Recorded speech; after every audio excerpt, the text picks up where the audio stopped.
All right, here we go. The week in review. So, looking back over this week, from memory, for the most part, I would have to say it was decent. A lot of good things were accomplished. A lot of things to be proud of. A lot of things to be thankful for. A lot of things that I can say that I'm lucky to have been able to participate in or have the opportunity to embark upon. For example, on Monday, I did a surgery with a doctor in Danbury. It's called a TLIF, T-L-I-F, transforaminal lumbar interbody fusion. And the whole thing with these doctors that I have to remind myself is it's a long game that has to do with relationships. And so many things in life are that way. So many of the games that we play in business are masked or veiled versions of that same thing. So if I want to make a lot of money or I want to be successful, no matter what my endeavor, there's going to be gatekeepers and there's going to be relationships, and you're going to have to get past those gatekeepers, and you're going to have to make relationships either with them and with those who come beyond them in order to be where you want to be, or be at least develop some level of security. And so so to do spine sales, to sell surgical implants that are used in spine surgery, that being my day job, that being how I make the majority of my income currently, is not something that you can take lightly, and it's not something that you can just make happen by snapping your fingers, or by showing up, or even by just putting a big smile on your face and saying, man, isn't it going to be great for us to work together? Aren't I wonderful? Doesn't matter, because there's like 100 other nicer, better looking people that are trying to do the same thing. It's so crazy, It's no better than the acting world, or the I guess the modeling acting gig, It's just not, it's competitive. So, Tuesday, I went and picked up the equipment. That was Monday. And so, like I said, I'm thankful to have been in the room with a great surgeon. And, I just got to be hopeful that I did my job well enough to be invited back again. So, time will tell. Tuesday, I picked up the equipment and kind of moved some things around from a logistics perspective. Just picking things, getting things to FedEx. What was going on with FedEx? I know I dropped a bunch of stuff off, and then I held a few things back that I know my team was gonna need, and did some other sales actions and things like that. Tuesday wasn't too exciting. Wednesday, I tried to get the check engine light on my truck fixed. Again, not super enthralling. It's just like the little crap you have to deal with in order to keep things moving forward. And I think maybe the check engine light is some sort of metaphor for staying on top of your stuff. My hospital credentialing, I got a TB test over the weekend. What I'm saying is like, that's kind of like the check engine light, or it's kind of like getting the oil changed. It's kind of like staying on top of the little maintenance things that really can be nagging, at the time, and annoying. But if you skip on them, boy, it's going to be a pain in the butt when it comes back to bite you. And so it's like something comes up, you kind of got to deal with it immediately. It kind of sucks, but that's the only choice. So Thursday was exciting because Thursday I did some serious work building out my gym space here for a class that was being put on Friday. So we scheduled the class.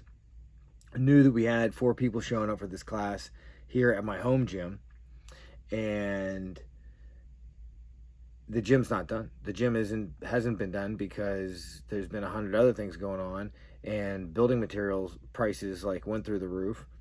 And so, you know, there was just other things always to do. But with the deadline of the class, and deadlines are great too. Boy, if we're going to take gems out of these little talks that I'm giving here, you know, not only is it like staying on top of the little things, you know, being thankful for what you got, staying on top of the little things, you know, then the other thing is like, you know, creating a deadline or having a deadline. Anytime a deadline you can impose on yourself is going to make you hustle. And that's what this is all about. Sunday night, sit down, talk to you guys, just lay it out there.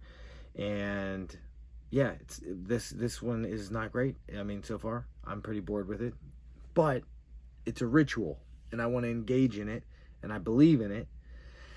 And who knows, if I do this often enough, maybe I'll get to the point where I can, you know, share my insights, not just my insights, but share my you know, my wit and my comedic timing as well. But yeah, we shall see. I also, you know, that sounds very self-indulgent and it sounds very narcissistic. I mean, ultimately, I have a belief that, you know, on this earth, in this life, one of the few priceless things or best moments that we can have is when we're laughing and we're having fun. And so I have to remind myself that, you know, that's what I believe in, and that's as close as to a religion or a religious philosophy that I think that I would follow or adhere to.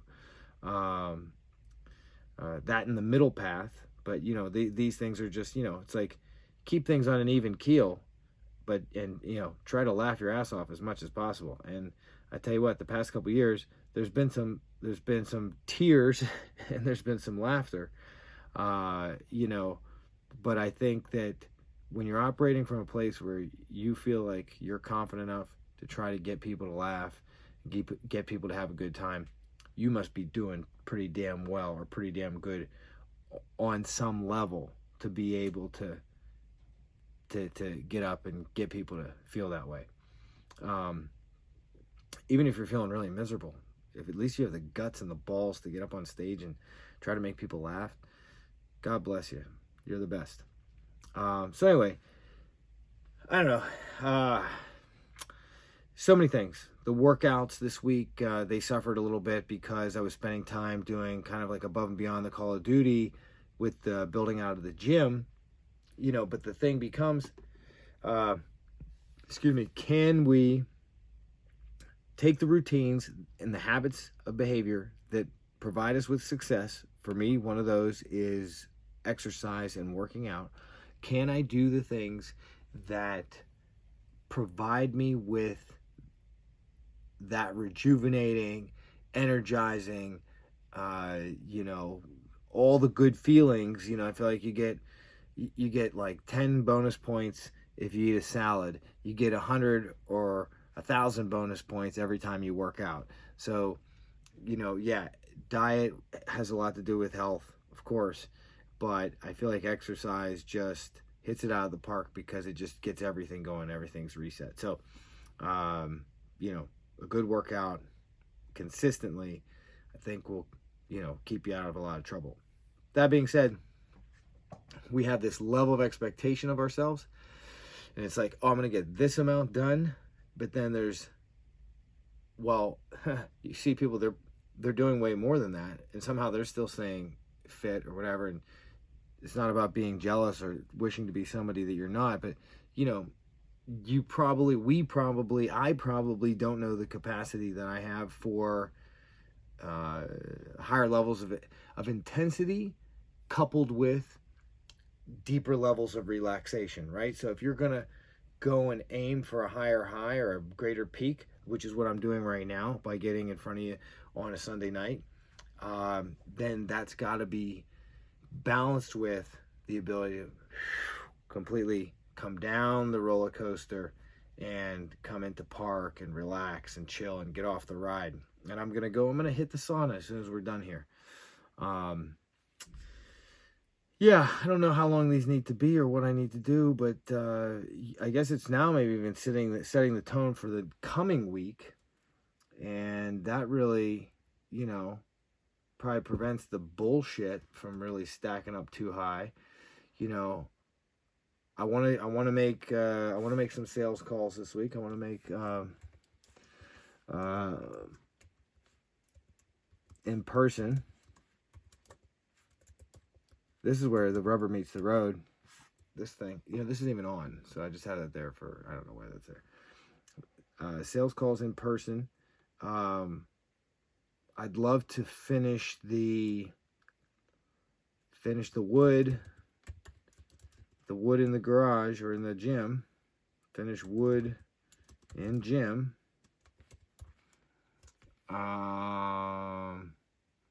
Took the kids skiing this weekend, which was great, and I feel like they need more of that, and they need to be, be cool to get them up one more time before the end of the year, before the end of the season. Gosh darn if it isn't expensive though. I mean, just it's like, where does it come from? But yeah, I got to get there. And sometimes you get good at the level you're expecting yourself to perform at. So rather than say, oh, I can't do it, it's too hard, it's too expensive, you just say, make it happen. Get out there and do it. Can't live your life on credit cards, or eventually everything's going to collapse. But if you're willing to hustle and you're willing to try to, figure it out, then, don't skimp on giving your kids experiences, I mean, I just won't eat this week. That's all. Finish the wood in the gym.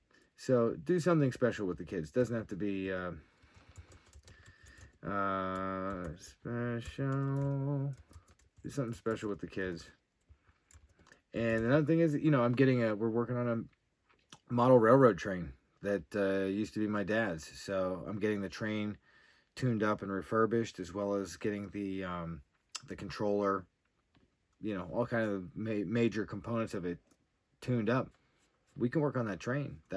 Doesn't cost us anything, and it's quality time. So do something special with the kids. Stay on the train, whatnot. I gotta follow through on there's a date night thing that with my wife. Date with my wife. So that's 4 things right there. Do some sales calls in person. Finish the wood in the gym. Do something special with the kids. Get that date night in with Sarah. And I mean, after that, it's enrichment. It's like, I just want to enrich myself. I want to read sales books. I want to read philosophy books. I want to listen to podcasts. I want to be more knowledgeable. So it's like, read a surgical study, read a surgical white paper. If I did one of those a week, I'd become on top of it. So read a surgical white paper. What else do I want to know about?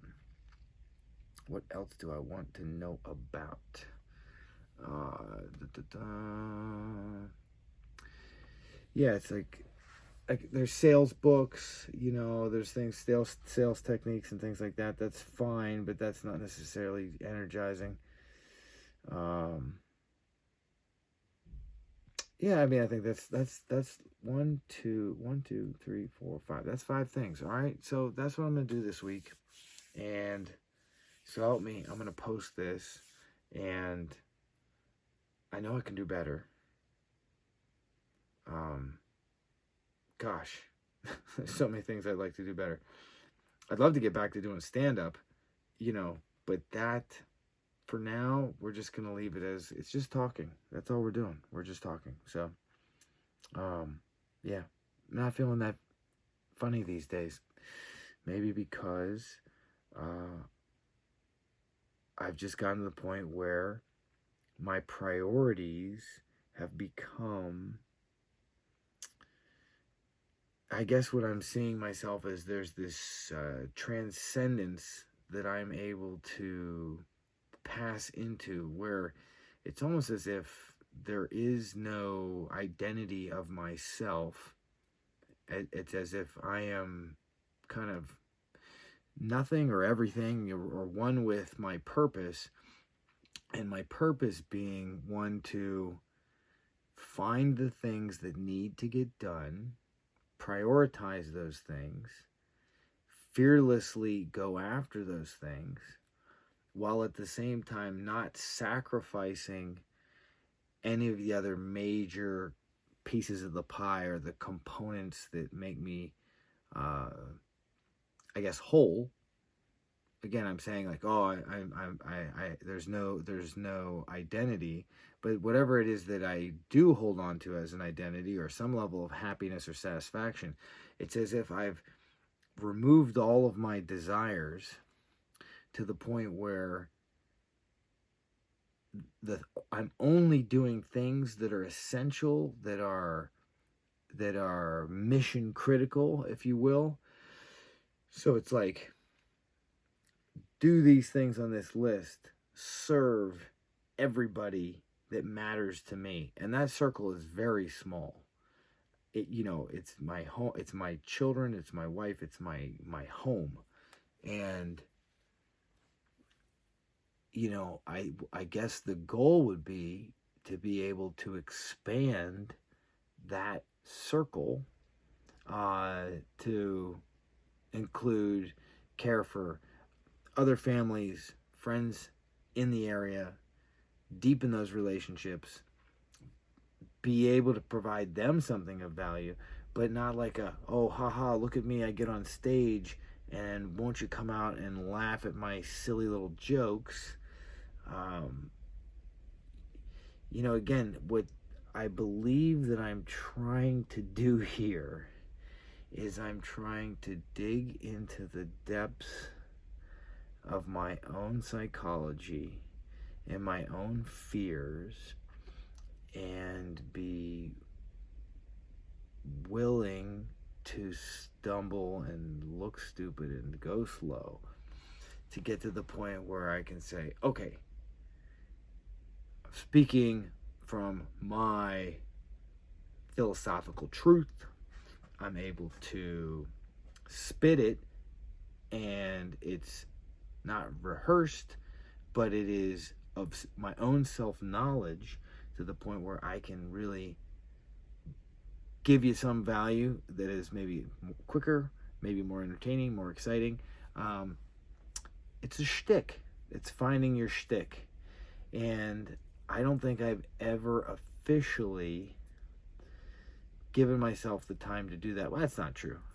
Doing stand-up in the early 2000s, I definitely gave myself the opportunity to do that. But I think I was very outcome-based. And that's the key. I think if I can approach this with, there's nothing other than me getting everything off my chest for the evening,